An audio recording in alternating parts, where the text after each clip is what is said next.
I went back to exploring Pika Labs.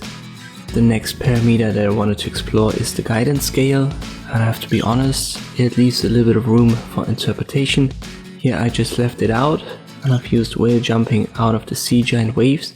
When you leave it out, the default value is 12. Here I've made it 8, so I went down. Here it's 16, a little bit up.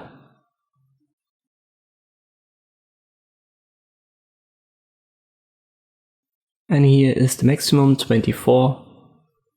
In principle, it's meant to make Pika Labs generate a result that's more related to the prompt. So the higher you go, the more the results will be guided what you prompt in, and the less and the lower the value, the more it has some freedom to interpret what you've prompted. Let me use an image, ship sailing the sea, giant waves, aspect ratio 16:9.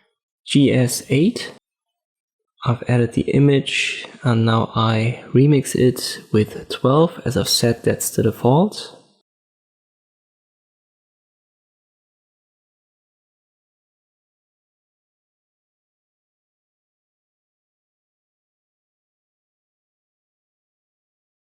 Then 16, 20 and 24.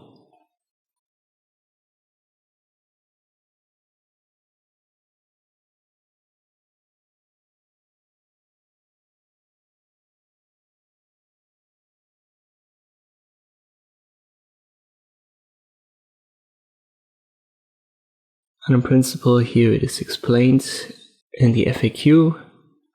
So 8 to 24, the higher you go, the more it is related to the text. Let us check our ship. When we use the same image, it might become a little bit clearer what it means. Here's a low value.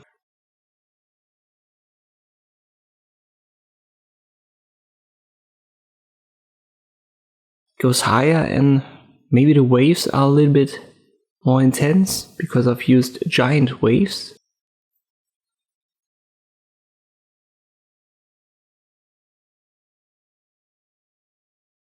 "16". We've got the waves and a little bit of movement in the ship. Maybe that's due to the sailing aspect in my prompt.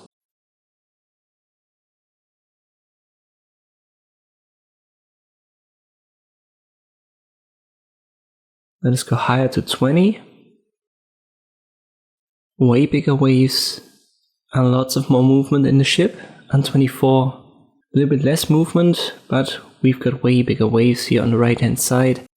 So it seems like this GS parameter has interpreted giant and movement of the ship via sailing, and it has intensified the results the higher the GS value is.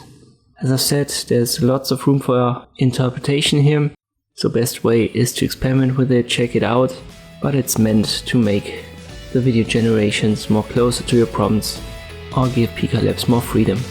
I hope this video was helpful, thank you for watching, and I'll see you next time.